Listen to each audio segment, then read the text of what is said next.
Hi friends, Kotipalli శివాలయం. మనం కోటిపల్లి గ్రామంలో ఉన్నాము. ఈ కోటిపల్లి గ్రామంలో ప్రవహించే నది గౌతమి నది.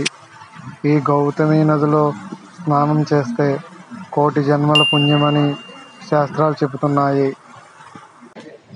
ఈ కోటిపల్లి గ్రామంలో రావులపాలెం నుండి యానం వరకు ఏటిగట్టు, చక్కని వాతావరణం, పచ్చిక బయళ్ళు, కొబ్బరి తోటలు, అరటి తోటలు.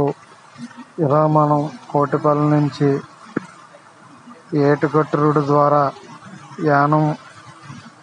యానం టు రావులపాలెం ఈ మధ్యన చాలా అందంగా మనకి చాలా ఆహ్లాదంగా ఇక్కడ కోటిపల్లి ముత్తేశ్వరం బ్రిడ్జ్ నిర్మాణ పనులు జరుగుతున్నాయి. ఈ కోటిపల్లి ఏటిగట్టు చాలా అందంగా, అద్భుతంగా పచ్చిక బయలుతో మనకు కనిపిస్తుంది. కోటిపల్లి గ్రామం చాలా బాగుంటుంది.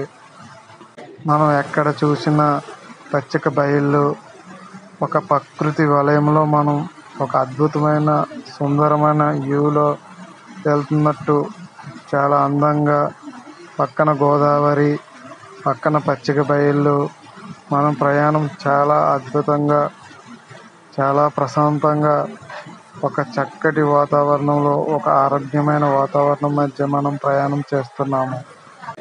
ఈ కోటిపల్లి గ్రామము ద్రాక్షారామకి 10 కిలోమీటర్ల దూరంలో, కాకినాడకి 50 కిలోమీటర్ల దూరంలో